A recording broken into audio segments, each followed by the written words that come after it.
നമസ്കാരം. ഈ welding related ആയിട്ടുള്ള സംഭവങ്ങൾ, അതായത് വെൽഡിംഗ് എന്ന് പറയുന്നത് നമ്മുടെ നിത്യജീവിതത്തിൽ ഒഴിവാക്കാൻ പറ്റാത്തൊരു കാര്യമാണ്. Refinery, oil and gas plants, petrochemical plants, അതുപോലെ എന്തിനു പറയുന്നത് നമ്മൾ ചുറ്റും കാണുന്ന വെൽഡിംഗ് റിലേറ്റഡ് ആയിട്ടുള്ള ബന്ധപ്പെട്ടുള്ള ഓരോ കാര്യങ്ങൾക്കും അത്യന്താപേക്ഷിതമായ ഒരു കാര്യമാണ് വെൽഡിംഗ് ഇലക്ട്രോഡ് എന്ന് പറയുന്നത്, അല്ലെങ്കിൽ വെൽഡിംഗ് റിലേറ്റഡ് ആയിട്ടുള്ള മറ്റ് പ്രോഡക്റ്റ്സ് എന്ന് പറയുന്നത്. ഇത്തരത്തിലുള്ള ഒരു പ്രോഡക്റ്റ് ഉണ്ടാക്കുന്ന ഒരു കമ്പനിയെ പറ്റിയാണ് ഇന്നത്തെ വീഡിയോയിൽ പറയുന്നത്. കമ്പനിയുടെ പേര് അഡോർ വെൽഡിംഗ് ലിമിറ്റഡ് എന്നാണ്. ഇന്ത്യയിലെ ഇലക്ട്രോഡ് ഉണ്ടാക്കുന്ന രണ്ടാമത്തെ വലിയ കമ്പനിയാണ് ഈ കമ്പനി. ഇപ്പോൾ അവരുടെ ഒരു ഓൾ ടൈം ഹൈയിൽ നിന്ന് ഒരുപാട് താഴ്ന്ന് ഏകദേശം 20 അല്ലെങ്കിൽ 30% താഴ്ന്ന ഒരു ഡിസ്കൗണ്ട് നമുക്ക് ഇതിൻ്റെ ഷെയർസ് വാങ്ങാൻ പറ്റുന്നതാണ്. കമ്പനിയുടെ ജസ്റ്റ് ഫണ്ടമെൻറ്റൽസും മറ്റു കാര്യങ്ങളും നമുക്ക് സംസാരിക്കാം ആദ്യം. എന്നതിന് ശേഷം എന്നിട്ട് ആ കമ്പനിയുടെ ബാക്കിയുള്ള ഷെയർസിനെ പറ്റി മറ്റു കാര്യങ്ങളും നമുക്ക് സംസാരിക്കാം. കമ്പനിയുടെ പേര് അഡോർ വെൽഡിംഗ് ലിമിറ്റഡ് എന്നുള്ള അവർ മെയിനായിട്ട് വെൽഡിംഗ് പ്രോഡക്ട്സ് പിന്നെ ടെക്നോളജീസ് സർവീസസ് എല്ലാം ചെയ്യുന്ന ഒരു കമ്പനിയാണ്. കമ്പനി അതുപോലെ തന്നെ അവർ പല റിഫൈനറികളിലും പ്രോജക്ട്സ് ഏറ്റെടുത്ത് ഉണ്ടെന്ന് നമുക്ക് കാണാൻ പറ്റുന്നതാണ്.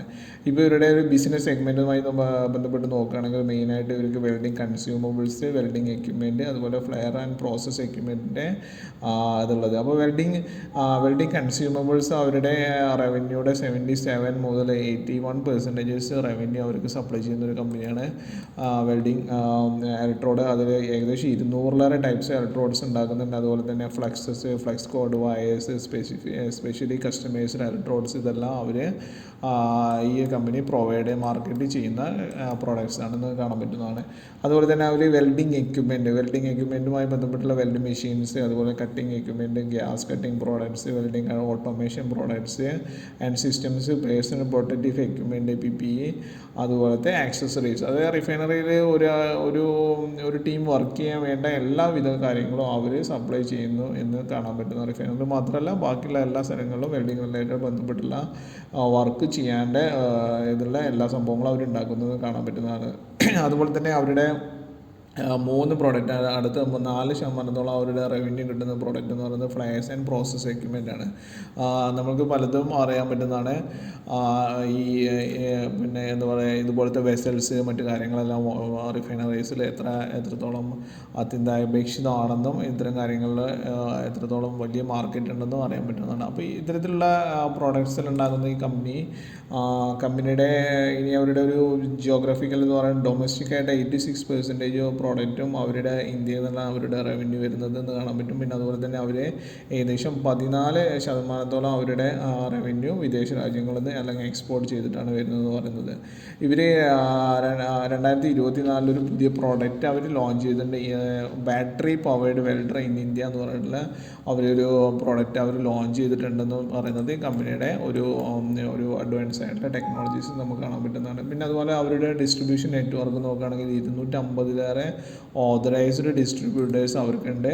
അതോടൊപ്പം തന്നെ 15+ കൺട്രീസിൽ യൂറോപ്പ്, മിഡിൽ ഈസ്റ്റ്, അതുപോലെ US പോലും അവർ ഷിപ്പിംഗ് ചെയ്യുന്നുണ്ടെന്ന് അല്ലെങ്കിൽ എക്സ്പോർട്ട് ചെയ്യുന്നുണ്ടെന്ന് കാണാൻ പറ്റും. അത്തരം ഡീലേഴ്സും ആ കൺട്രികളിൽ ഉണ്ടെന്ന് കാണാൻ പറ്റുന്നതാണ്.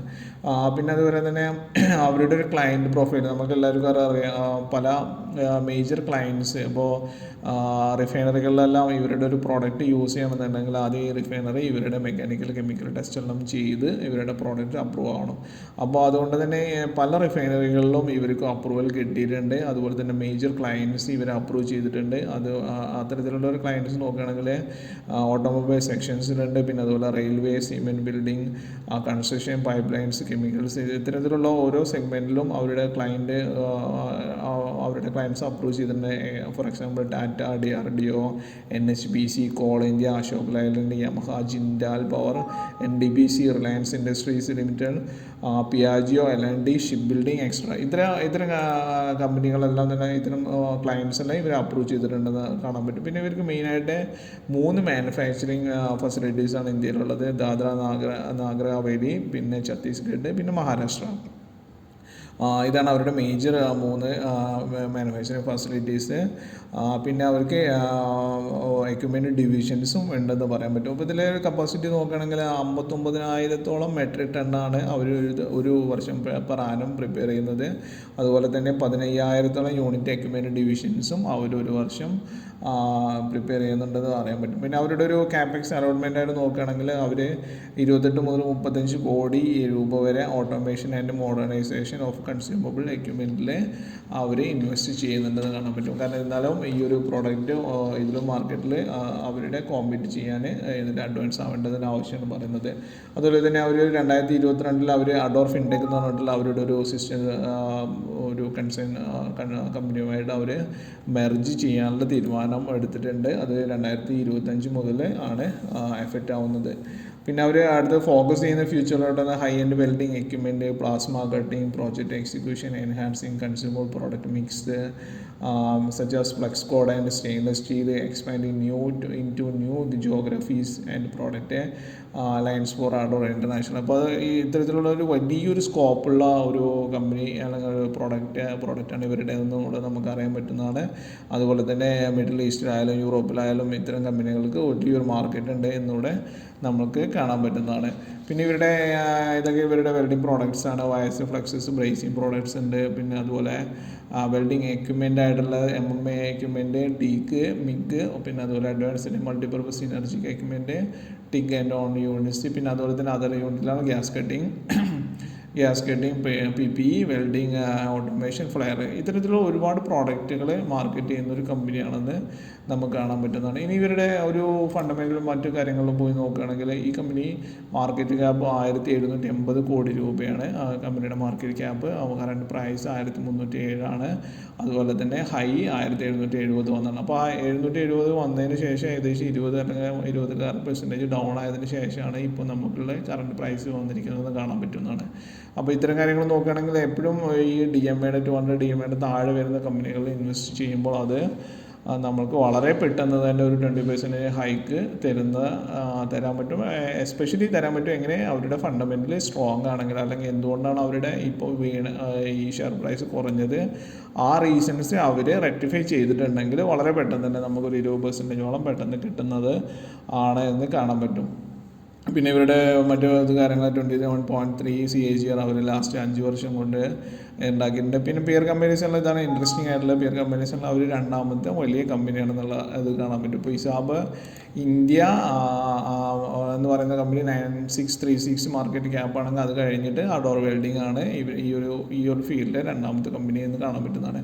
പിന്നെ ഇവരുടെ മെയിനായിട്ട് പറയുകയാണെങ്കിൽ ROCയും ROE എല്ലാം പിന്നെന്താ പറയുക നല്ല ഇതിലാണ്. 24.2% ROCയും ROE 18.3% ആണ് ഉണ്ടെന്ന് കാണാൻ പറ്റുന്നതാണ്. പ്രൊമോട്ടർ ഹോൾഡിംഗ് 56% ആണ്. പ്ലെഡ്ജ് ചെയ്തിട്ടില്ല.